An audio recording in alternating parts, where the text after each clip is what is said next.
When a Muslim scholar is forced to admit that Jesus died by crucifixion, you should listen.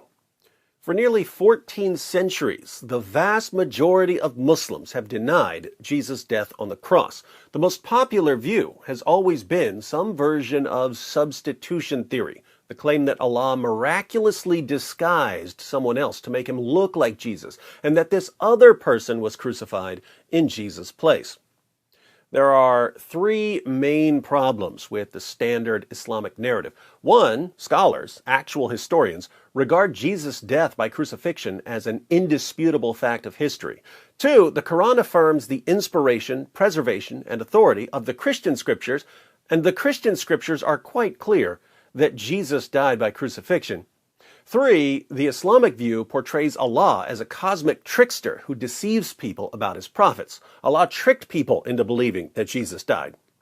Fortunately, there have always been a minority of Muslims who aren't scared to point out the holes in the standard Islamic narrative.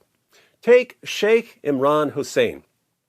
In a lecture about the Quran and the Messiah, Sheikh Imran eventually discusses the crucifixion of Jesus.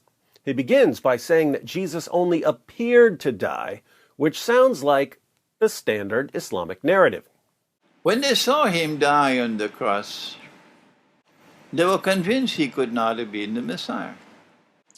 What they did not know was that Allah made it appear to them that he was crucified.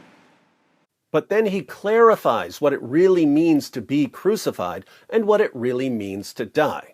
First, crucifixion. What's the definition of crucifixion?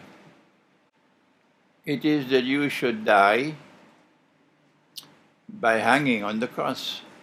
So crucifixion isn't simply nailing someone to a cross, it's the person dying by nailing him to a cross. But what does it mean to die? What is the definition of death? The definition of death is that Allah should send the angel to take the soul and not return it. Is there anyone who differs with me? To die, to really die, is to have your soul taken away and not returned. This is important for what he's about to say, so he repeats it. The definition of death is that Allah should take the soul and not return it. Can Allah take the soul and return it? Tell the schoolboy, go back and study the Quran. So, what does the Quran mean in Surah 4, verse 157, when it says that Allah made it appear as if Jesus died? Get ready for an epic rant. So then what did Allah do to make it appear that he died? Let me warn you. And my language is sometimes very harsh, because that's the only language some people can understand. Some people can only understand harsh language. Got it, Sheikh. Thanks for the cosign on the unstoppable fire hose of sarcasm and mockery that is D. Wood. Don't come with this nonsense, because it is not only pathetic nonsense, it is absolutely sinful to say that Allah, wa na'udhu billah min hadha, Allah called someone else to take the appearance of Nabi Isa alayhi salam, and that innocent man, innocent because he never claimed to be the Messiah, he was crucified. So, the standard Islamic narrative. Wait for Judgment Day with that nonsense. Pathetic nonsense. It's not there in the Quran, it's in your imagination. That's why it is. And yet it took the world of Islam by storm. What a brainwashed ummah we are today. He ain't lying. Well, then what happened? Well, then why don't you go to the Quran? Let the Quran explain rather than go on fancy flights of imagination. You're going to tell Allah on Judgment Day, you caused that man to assume the appearance of someone? And he who never claimed to be the Messiah, he was crucified. That is an act of injustice. You attributing injustice to Allah? What foolishness. He's right. Absolute foolishness. But it's what Muslims tell me every single day. Allah took his soul. They thought he was dead. They took out the body.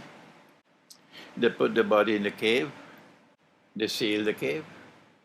Allah returned the soul. As simple as that. Nobody knew that the soul was returned. And Allah raised him.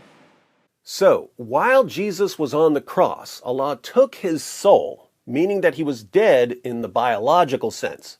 His body was taken down from the cross and put in the tomb. But then Allah returned Jesus' soul to his body, meaning he didn't die in the stricter sense the Sheikh is talking about.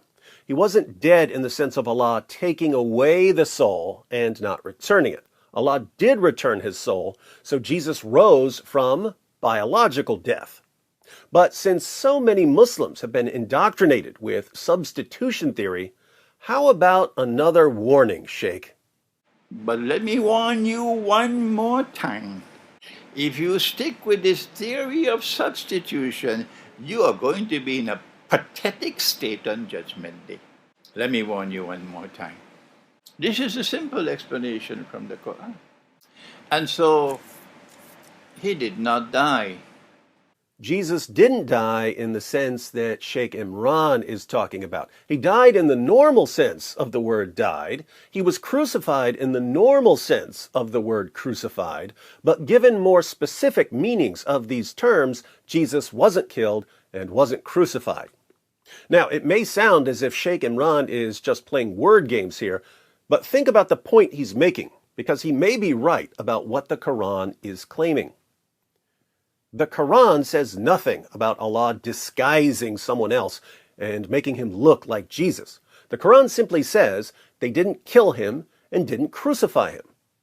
In context, people are bragging, "We killed the Messiah, we crucified the Messiah, we got him, he's finished."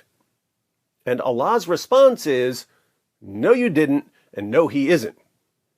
Could Allah just be saying, "Look, you think that by beating Jesus and crucifying him and stabbing him through the heart with a spear and burying him, that you've killed him, but you're wrong, because I can just raise him from the dead"?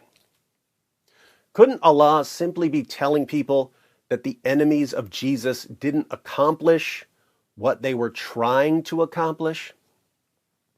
I think this view, Sheikh Imran's view, is massively superior to the standard Islamic narrative, which rejects all of history, rejects multiple sources that Muhammad and Allah confirmed, and portrays Allah as a cosmic trickster who deceives people for no reason. But this leads to an important question, a question for Muslims. My Muslim friends, if you've been wrong about Jesus' death and resurrection for nearly 14 centuries, what else are you wrong about?